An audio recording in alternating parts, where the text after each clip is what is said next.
ধুর ধুর, হঠাৎ করে কেন যে এত চুল ঝরছে বুঝতেই পারছি না। কতদিন হয়ে গেল চুল ওঠা আর থামছেই না। না, এমন হতে থাকলে তো মাথায় টাক পড়ে যাবে। না না না, আজ রাজবৈদ্যের কাছে পরামর্শ নিতে হবে। কি ব্যাপার মহারাজ, আজ আপনাকে এমন চিন্তিত দেখাচ্ছে কেন? জীবনে বড় দুঃখ গোপাল, মন মেজাজ একদম ভালো নেই। সে কি কি হয়েছে মহারাজ? গোপাল থাকতে দুঃখ কিসের? আর বলো না, মাথার চুলগুলো আজকাল ঝড়ে পড়া পাতার মতো পটপট করে ঝরে যাচ্ছে। আমি তো জানি কেন এমন হচ্ছে, কিন্তু এখনই মুখ খুললে চলবে না। আর একটু বেশি বিপদ বাড়লে তখন মাঠে নামবো। তাই বলুন। এ তো খুব ছোট ব্যাপার, চুল ঝরলে টাক পড়বে, আর সেটা পড়া কত ভালো জানেন? কথায় আছে, যত বড় টাক তত বেশি টাকা। তুমি চুপ করো তো বাপু। যদি টাক থাকলেই টাকা হতো, তাহলে তোমার টাকা কোথায়? যেটা বোঝো না সেটা নিয়ে কথা বলো না। তাই না তাই, মহারাজের ঝরছে চুল, চিন্তার ভাঁজ মাথায়। গোপাল যতই চেষ্টা করুক, চিড়ে ভিজবে না কথায়। তোমরা সকলে থামো তো দেখি। ও রাজবৈদ্য, তুমি এর কিছু উপায় বলো। আগে মহারাজ, অনেক সময় দেহে ওই লৌহের পরিমাণ কমে গেলে এমন চুল ঝরে। আপনি বরং পালং শাক, ওই কিশমিশ, কলা ও আরো কিছু ফল আমি বলে দিচ্ছি, সেগুলো বেশি করে খান। আচ্ছা আচ্ছা আচ্ছা, তবে তাই করে দেখি।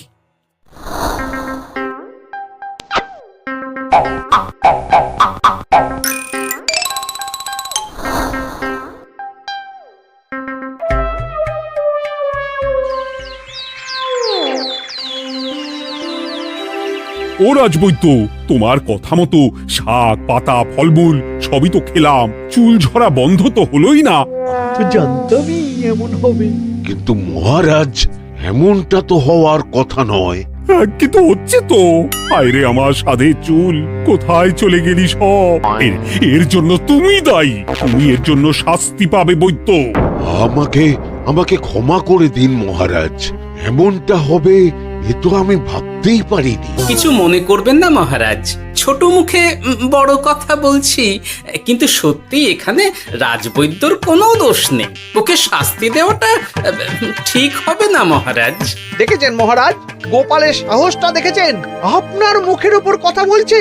তা বলি, তুমি যখন এতই বোঝো, তাহলে নিজেই একটা আস্ত লোহা খেয়ে দেখো না, তোমার মাথায় চুল গজাচ্ছে কিনা। ঠিকই আছে, এসব মূর্খের মতো কথা কেবল আপনার থেকেই আশা করা যায় মন্ত্রী মশাই। মহারাজ, আপনি বিচক্ষণ মানুষ, আমার শুধু অনুরোধ, আরেকবার ভেবে দেখবেন। ঠিক আছে, রাজবৈদ্যকে আমি শাস্তি দেব না, কিন্তু সকলের জন্য আমার একটা ঘোষণা আছে। কি ঘোষণা? আমার এই কঠিন সমস্যা যে দূর করে দিতে পারবে, তাকে আমি বিশেষ পুরস্কারে ভূষিত করব। এই তো পেয়েছি, এই সুযোগ কোনোভাবেই হাতছাড়া করা চলবে না। এবারের সমস্যাটা সত্যি বেশ কঠিন। কি করলে যে মহারাজের চুল পড়া বন্ধ হবে সেই উপায় মাথাতেই আসছে না। হঠাৎ করে কেন যে এমন হলো কে জানে।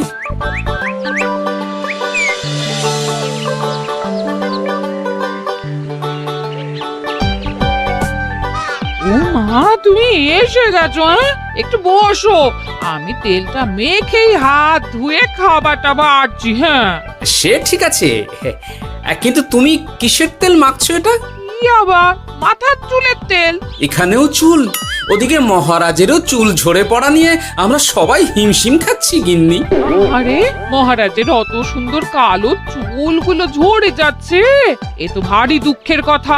সে আর বলতে, ওই জন্যেই তো আমি বাবা মাথায় এই জড়িবুটি তেল মাখি। এতে চুলের গোড়া শক্ত করে, চুলকে ভালো রাখে, নতুন চুল গজায় সব। হ্যাঁ। কি কি বললে? নতুন চুলও গজায়? সত্যি? হ্যাঁ। বাহ, তাহলে আর চিন্তা কি। আমাকে এই তেলটা একটু দিতে পারবে গিন্নি? মহারাজকে দিয়ে আসি। উনি বলেছেন যে ওনার সমস্যা দূর করতে পারবে তাকে উনি পুরস্কার দেবেন। ওমা, এই তাই নাকি? এই তো দারুণ ব্যাপার গো। নাও নাও নাও, তেলখানা নিয়ে মহারাজকে কাল দিয়ে এসো তাহলে। আর জানিয়ে দিও, দিনে 2 বার কিন্তু তেল মাখতেই হবে। হ্যাঁ, আচ্ছা ঠিক আছে।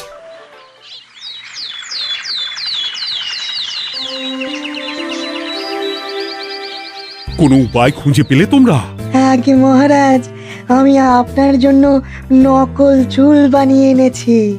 যতদিন আপনার চুল পড়া বন্ধ না হচ্ছে ততদিন আপনি এটা পরে ব্যবহার করতে পারেন। সে তো বুঝলাম, কিন্তু নকল চুল তো আর আসল চুলে জায়গা নিতে পারবে না বিজ্ঞানী। আসল চুলের কথা ভেবে আমি আপনার জন্য কেশুত্তে পাতা এনেছি মহারাজ। আচ্ছা বেশ। তা গোপাল, খুব তো আগের দিন বকবক করছিলে, তুমি কি এনেছো শুনি? সেটা যথাসময়ে দেখতে পেয়ে যাবেন মন্ত্রী মশাই। এটা জড়িবুটি তেল মহারাজ, আমি এটা আপনার জন্য এনেছি। এতে নতুন চুল গজায় আর চুলের স্বাস্থ্যও ভালো হয়। আমার গিন্নিও ব্যবহার করে এটি, তবে দিনে 2 বার করে মাখতে হবে, তাহলেই ভালো ফল পাবেন মহারাজ। বাবা, তাহলে তুমি কেন মাখো না? আচ্ছা, আপনার সমস্যাটা ঠিক কোথায় বলুন তো মন্ত্রী মশাই? মহারাজের জন্য কিছু আনলেও কথা শোনান, না আনলেও কথা শোনান। সত্যি তো মন্ত্রী, কেন তুমি সব সময় গোপালের পিছনে পড়ে থাকো বলো তো? এরা তো তাও সবাই কিছু না কিছু আমার কথা চিন্তা করে এনেছে, তুমি তো সেটাও করনি। না আসলে মহারাজ, আমিও ভাবছিলাম আপনার কথা, কিন্তু থাক, বুঝেছি। আহ, দারুণ। তেলের গন্ধটাও খুব সুন্দর।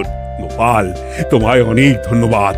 আশা করছি ব্যবহার করলে খুব ভালো ফল দেবে। একদম দেবেই মহারাজ। দূর বাবা, ভেবেছিলাম এক হলো আর এক। কোথা দিয়ে যে গোপালটা মাঝখান দিয়ে এসে নাক গলিয়ে ঢুকে পড়ে, খুব শক্ত পুরস্কার নেওয়ার। দেখাচ্ছি মজা।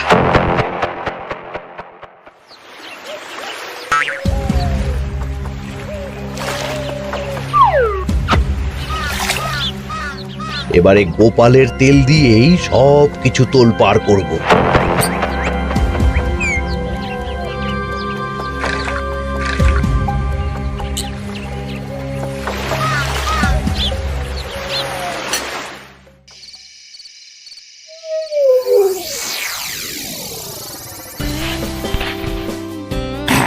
ব্যাস, হয়ে গেল 2 বার মাখা।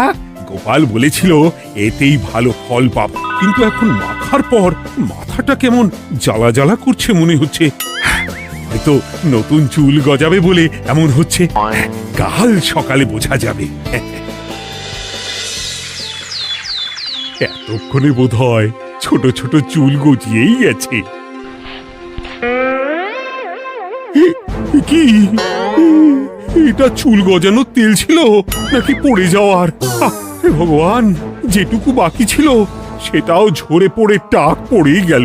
হ্যাঁ, গোপালই হলো যত নষ্টের গোড়া। আজ আসুক সভায়।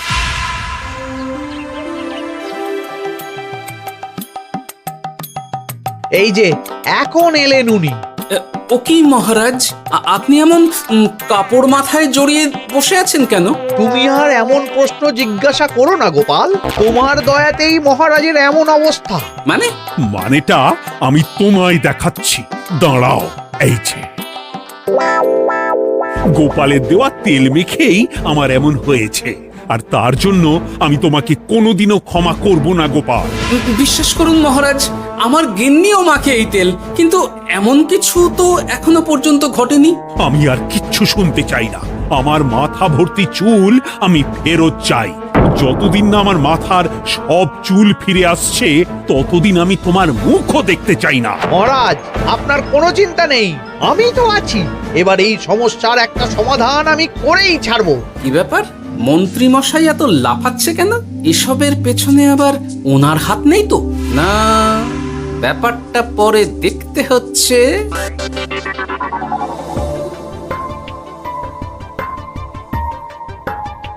আমি বলি কি মহারাজ, এই সময়টা বরং আপনি নকল চুলটা মানে পরচুলা ব্যবহার করুন। হ্যাঁ, অগত্যা, কিছু তো একটা গন্ডগোল আছেই।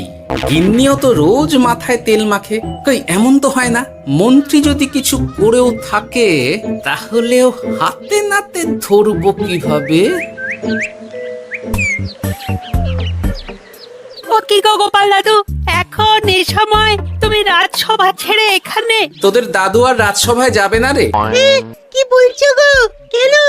আর কেন, বিনা দোষে এমন শাস্তি। তোমায় শাস্তি দিয়েছে, তুমি শুধু বলো কে তোমার সাথে কি করেছে, বাকিটা আমরা বুঝে নিচ্ছি। আচ্ছা বলছি, কৃষ্ণনগরের মন্ত্রী মশাইয়ের বাড়িটা কোন দিকে একটু বলতে পারবেন? কৃষ্ণনগরে নতুন নাকি? আগে তো আপনাকে কখনো দেখেছি বলে মনে পড়ছে না। হ্যাঁ, আমি এখানে থাকি না, আমি এখানে আমার কাজে এসেছি, তাই মন্ত্রী মশাইয়ের বাড়ির ঠিকানাটা যদি একটু বলে দেন। নিশ্চয়ই, এ পথ দিয়ে সোজা চলে যান, তারপর কিছুটা ডান দিকে গেলেই পেয়ে যাবেন। আচ্ছা, অনেক ধন্যবাদ। ভিন গাঁয়ের লোক মন্ত্রী মশাইয়ের বাড়িতে, ব্যাপারটা বেশ সন্দেহজনক লাগছে। এই এই গুলটে ন্যাপলা, তোরা তোরা দুজন একটু আড়াল থেকে দেখতো লোকটা মন্ত্রী মশাইয়ের বাড়িতে ঠিক কি জন্য এসেছে, তারপর আমায় খবর দিস। ঠিক আছে গোপাল দাদু। তোমার আবার এখানে আসার কি দরকার ছিল? আমি তো বলেছি যে আমি ঠিক গিয়ে তোমার পাওনা গন্ডা মিটিয়ে দেবো। মিটিয়ে দেবে? কতদিন হয়ে গেছে জানেন? দেখো, হয় আমার কীটনাশক আর সার সব ফিরিয়ে দিন, নয়তো আমার জিনিসের দাম মিটিয়ে দিন। কীটনাশক, সার আর কি করে ফেরত দেবো বলো? ও তো সব পুকুরের জলে মিশে গেছে। ওসব আমি জানি না, আমার পাওনা গন্ডা মিটিয়ে দিন, ব্যাস। চল চল, এখনই তাহলে গোপাল দাদুকে গিয়ে সব জানাই। চল চল। দাদু, ও গোপাল দাদু। তোরা এসে গেছিস? আয় আয় আয় আয় আয়। মন্ত্রী মশাইয়ের মুখ থেকে অনেক খবর পেলাম। তাই নাকি? কি শুনি? মন্ত্রী মশাই ওই লোকটার কাছ থেকে অনেক কীটনাশক সার নিয়েছে, কিন্তু এখনো জিনিসের দাম মেটায়নি। হ্যাঁ, ওই জন্যই তো মন্ত্রী মশাইয়ের উপর লোকটা খুব লেগেছিল, হুমকিও দিয়েছে 1 সপ্তাহের মধ্যে জিনিসের দাম সব মিটিয়ে দিতে হবে। তাই নাকি? কিন্তু কীটনাশক সার নিয়ে মন্ত্রী মশাই কি করবে? সেটা তো বলতে পারবো না দাদু। তবে হ্যাঁ, মন্ত্রী মশাই ওই লোকটাকে বলছিল যে ওই সব কীটনাশক সার পুকুরের জলে মিশে গেছে। কি বললি? পুকুরের জলে? আচ্ছা, এবার দুয়ে দুয়ে 4 করা গেল। অনেক ধন্যবাদ রে তোদের। বল বল, তোরা কি খাবি? কিচ্ছু লাগবে না গোপাল দাদু, তবে ভোলা বয়ের আর মিষ্টি খাওয়ালে। আচ্ছা আচ্ছা। কি করে যে মহারাজকে আসল ব্যাপারটা বোঝাই, কিছু তো একটা উপায় বের করতেই হবে। তা বলি বাবা, রাজসভায় যেতে হবে না বলে কি সারাদিন এইভাবেই শয়নে শয়নে দিন কাটাবেন বাবা? হ্যাঁ, উপায় পেয়ে গেছি। বুঝলে গিন্নি, আমাকে একটা জায়গায় যেতে হবে, বুঝলে? তারপর ওখানে যদি কাজ হয় তাহলে আগামীকাল রাজসভায় আমি যাব। কিন্তু তুমি যে বলেছিলে তোমার এখন ছুটি। হ্যাঁ, কি আর করি বলো, গুরুত্বপূর্ণ একটা কাজ, তাই যেতেই হবে। আচ্ছা যাও। ওই গো বিজ্ঞানী। আরে গোপাল যে, বলো। এই এই যে বিজ্ঞানী, একটা বিশেষ দরকারে তোমার কাছে এলাম, বুঝলে? হ্যাঁ, বলোই না। আচ্ছা, এই দূষিত জলকে কিভাবে আবার পরিশুদ্ধ করে বলতে পারবে? কেন পারবো না? জলের মধ্যে একটু চুন আর ফটকিরি দিয়ে দিলেই জল আবার দূষণ মুক্ত হয়ে যাবে। তবে ওগুলো দেওয়ার পর কিছুদিন সেই জলকে ব্যবহার করা বন্ধ রাখতে হয়। হ্যাঁ। আচ্ছা আচ্ছা, অনেক ধন্যবাদ, আসি তাহলে। হ্যাঁ,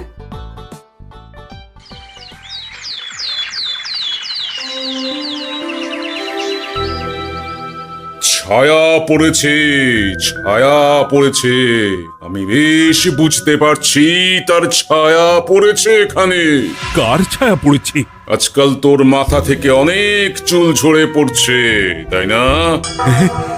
আগে হ্যাঁ সাধু বাবা, আপনি একদম ঠিক কথা বলেছেন। ও বাবা, এই আবার কোথা থেকে উদয় হলো? আরে আমি একা গিয়ে সেই স্নানের পুকুর পরিদর্শন করতে চাই। যথা আজ্ঞা বাবা।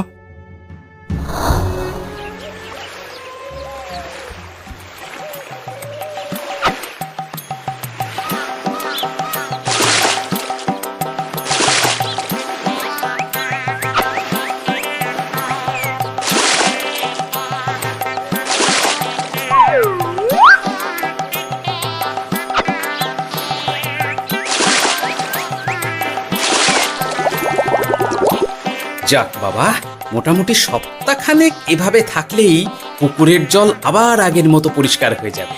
এবার শুধু মহারাজকে একটু বুঝিয়ে বললেই হয়ে যাবে।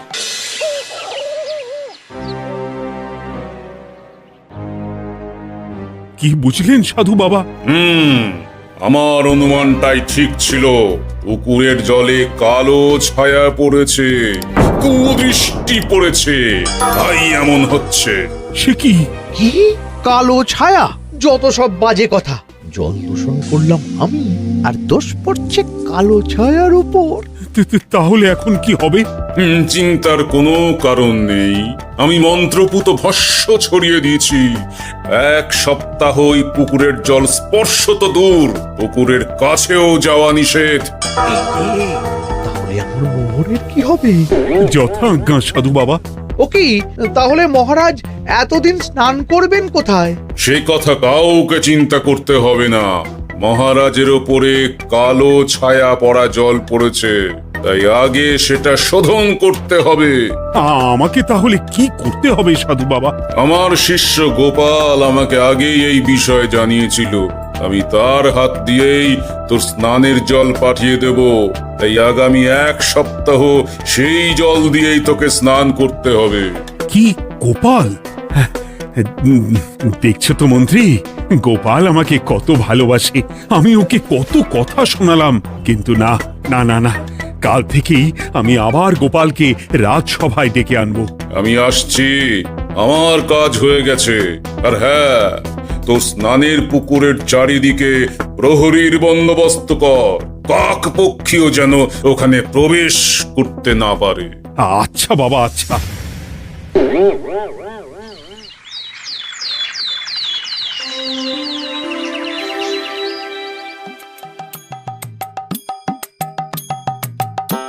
গোপাল, তোমাকে আবার এখানে দেখতে পেয়ে আমার খুব ভালো লাগছে। তোমার গুরুদেব গতকাল এসেছিলেন, কিছু মনে করো না।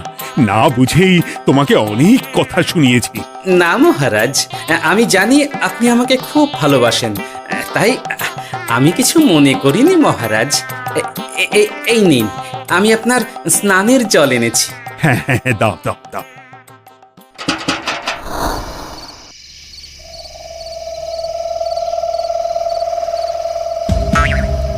ও বাবা, পুকুরের কাছে যে গিয়ে দেখবো সে উপায় নেই। চারপাশে প্রহরীতে ভর্তি। তাহলে কি সত্যি সত্যি কালো ছায়া পড়েছে? ভালোই হলো, পাওনাদারকে বলে দেবো কীটনাশকটা জালি ছিল। হি হি।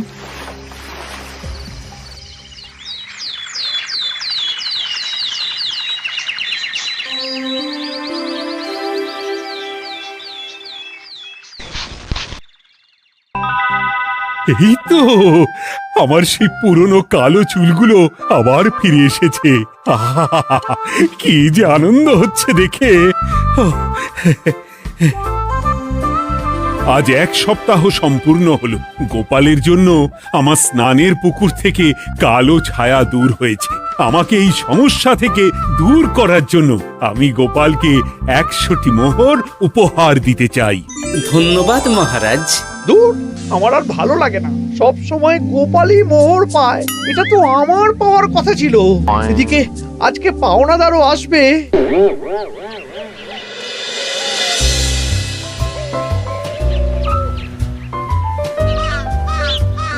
গোপাল দাদু, ওই লোকটা এসে গেছে। আচ্ছা, আসছি। এটা তো মন্ত্রীর বাড়ির দিকে রাস্তা।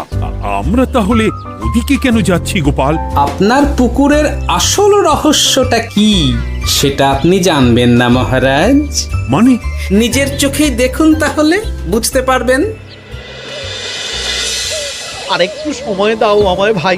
এমনিতেও তোমার কীটনাশক কোনো কাজের নয়। কি এখন এসব কথা? আর একদিনও সময় দিতে পারছি না। একটু বোঝো, একটু। সব আমি মহারাজের পুকুরের জলে মিশিয়ে দিয়েছি। মন্ত্রী, তুমি তাহলে সেই কালো ছায়া? মহারাজ, আপনার পর্দা ফাঁস হয়ে গেছে মন্ত্রী মশাই। তুমি তাহলে সবটা জানতে? একদম প্রথম থেকে। রে, খুব জোর ফেঁসেছি। এদিকে পাওনাদার, ওদিকে মহারাজ। এখান থেকে কেটে পড়তে হবে। গন্ডগোল করে আবার পালানো হচ্ছে। তবে রে, বলো, কেন করেছিলে? মহারাজ, আমি ভেবেছিলাম আপনার সব চুল উঠে গেলে আমি আপনার কাছ থেকে চুল গজানোর ওষুধ দেওয়ার নামে অনেক টাকা লুটবো। কিন্তু সেই ভাবনা ভাবনাই থেকে গেল, সেগুড়ে যে বালি হয়ে গেল। ভাবা যায় চুলের জন্য চুলোচুলি, হ্যাঁ?